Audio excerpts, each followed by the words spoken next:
At attention! Get those legs together, Thompson. What do you think it is, the weekend? Feet together, let's go. I think for that, Thompson, you'll be doing 5 burpees. 5 burpees, let's go. For demonstrating to our new privates not the way to stand at attention. Now you know why Sergeant Thompson has such tight buns, such tight abs, such arms of steel, because he never listens every now and then. You laughing at me? No, sir. Are you smiling? Yes, sir. I think you can demonstrate by 4 crunches. We'll see how funny that is. You're not laughing at him, are you, Gookum? All right, let's go. 4. 1, 2, 3, 4. Back at attention, private. On the double, let's go. I think by the end of, first day with me, I see body language relaxed. I see them kind of looking at me kind of corny, but I want to be corny. And then I see them start to open up, and then eventually they start to trust. Tell us about you using your voice and your mission across North America to empower youth. Well, I have quite an interesting story, and I'll tell you a little bit about it. In the beginning, I was an abandoned child left on a doorstep. No information, just a little brown towel, and I use that as a positive thing in my life. And my staff, we share our stories. They're just like, wow, like I didn't know your life was like that. It's like, well, no, I don't have to look pitiful. I don't have to look poor. I don't have to look like I suffered. I need to show you how I got through that. And that you can be happy at the end of the day. If you came from poverty, you can be more. I'm using my own voice to give you guys strength so that if you guys were adopted or if you guys had a rough start to your beginning of life, you can know that there's a more positive way to look at things than always feeling sorry for yourself. So hopefully you listen and take something from my story at least.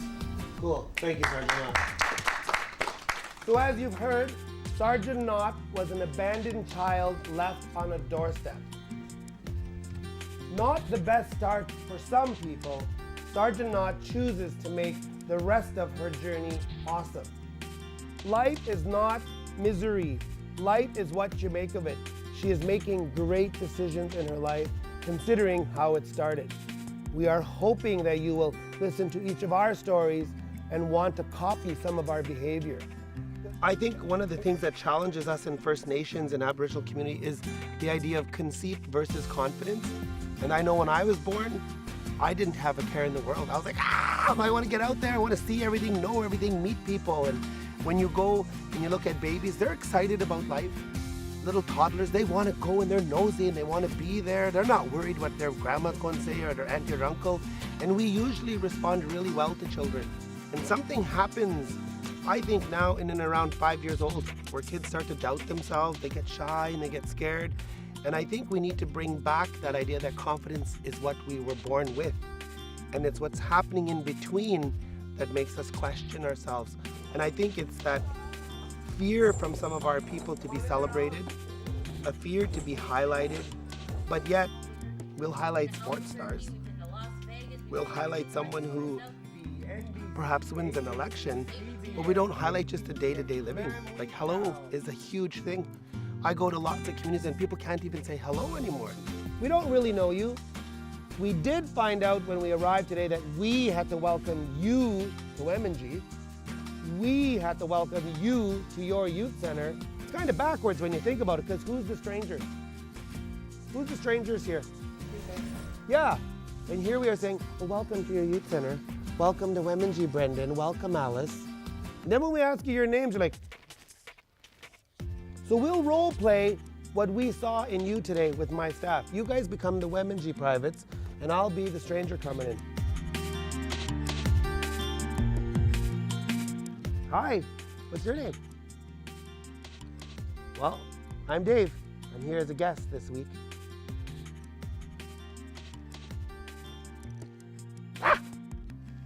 Nice to meet you. You too. Hi. What's your name? Hello.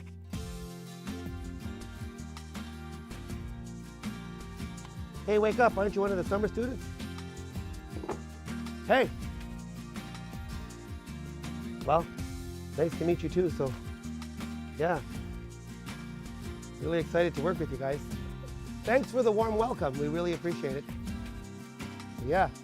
In my work, I want to restore the confidence that you already had at birth and to allow you to be excited and happy and crazy. And, you know, we do this one activity that my mom did with us as children, and it's called the hot seat. And all we do is give each other compliments. No jokes, no kidding, nothing negative. Just let you feel good about yourself. You're like my mom on the road, so I just love it. Oh, thanks. I love it too. How does it feel when people give you compliments publicly? What happens inside your heart, your mind, It feels good.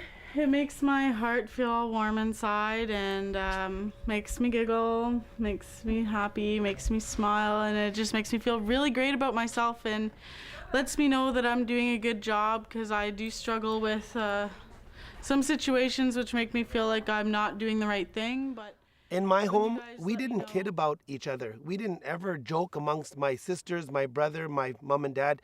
So I've researched a lot about the effects of just kidding in Aboriginal communities, and I think the effects of just kidding are having horrendous results, horrendous things to our people, with results in suicide, alcohol, drinking, because you're not being validated as I was.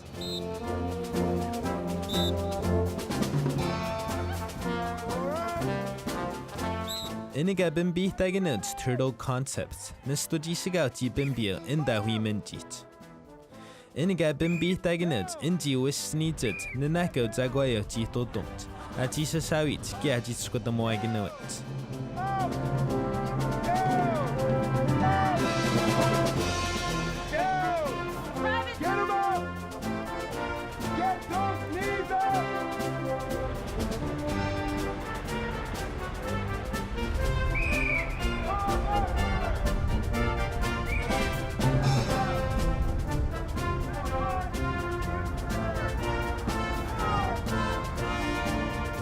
Inia magadi todit zagwayo. Ayogine gas to be it a jika quats hanging it in that sea beat.